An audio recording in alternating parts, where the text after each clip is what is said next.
দেখুন, পাইলট খুব ভালো ছিল, they tried their best, they saved our life. এর থেকে বেশি আমি আর কিছু বলবো না। আর বলুন, আর কি আছে?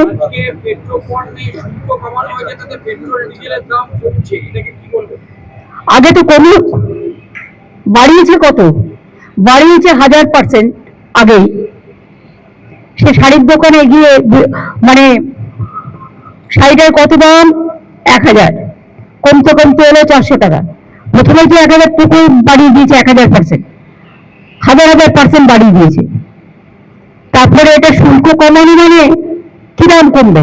শুল্কটা ক পার্সেন্ট? লোকের পাক, এটা আমি চাই, লোকের অসুবিধা যাতে না হয়। গ্যাসটা কি হলো? 25 দিন আগে লোকের রান্নাঘরটা আগে তো রান্না করবে, খাবে। পেট্রোল তো অ্যাভেলেবেল আছে আমাদের এখানে, আর গ্যাসও অ্যাভেলেবেল আছে। আমি চাই না আমাদের এখানে হলদিয়াতে যে গ্যাস প্রোডাকশন হয়, সব পুলিশ অফিসারদের চেঞ্জ করে দিয়ে, ডিএমদের চেঞ্জ করে দিয়ে, বাংলায় যে গ্যাস প্রোডাকশন হয় সেই সিলিন্ডার যেন বাইরে না যায়। আর দ্বিতীয় কথা হচ্ছে, আমার এই যে 10 লক্ষ লোক বাইরে থেকে ইলেকশনের সময় ডিউটি করতে আসবে, হাজার হাজার লোক, তাদের গ্যাস দিতে গিয়ে বাংলার লোকের যেন গ্যাসের প্রবলেম না হয়। কেরোসিনটা আমরা বাড়িয়েছি কিছুটা, এবং এই কেরোসিনটা রেশনের মাধ্যমে মানুষ পাবে। তাতে যারা স্টোভে রান্না করে কিছুটা সুযোগ হবে, কিন্তু আজকাল বেশিরভাগ মানুষই গ্যাসে গেছে।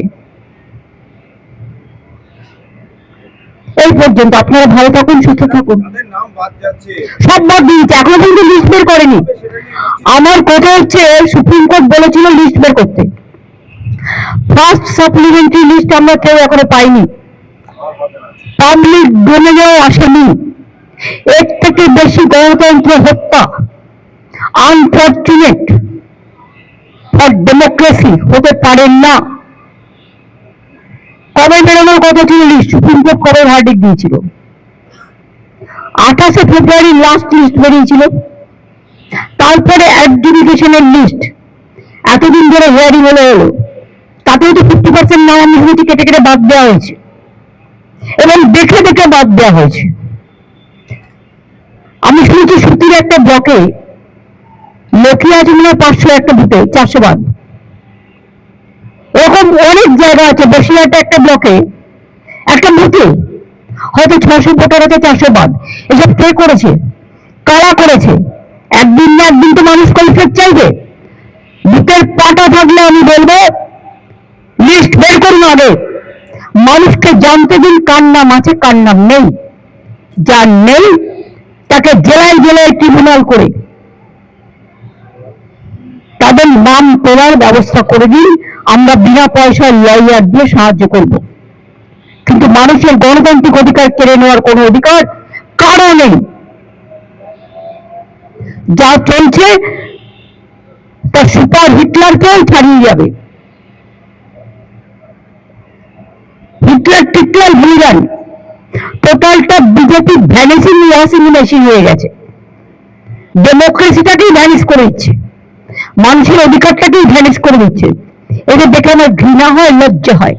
বাংলার প্রতিটা মানুষ এর জবাব দেবে। এক একটা পরিবারে একজনের ভোটের নাম আছে, 4 জনের নেই। আর দেখে দেখে অনেক কমিউনিটি থেকে লক্ষ লক্ষ নাম বাদ দেওয়া হয়েছে। কার জমিদারি এটা? বিজেপির জমিদারি দেশটাকে বেঁচে দিয়ে লজ্জা করে না? মানুষের ভোটাধিকার কেড়ে নিয়ে ভোট করবে, আর ভ্যানিশ কুমারের নামে ওয়াশিং মেশিন চালাবে, আর সবকিছু লোক সহ্য করবে? দিতে হবে। ধর্মের কল বাতাসে মারে, আজ রামনবমীর দিন বলে গেলাম।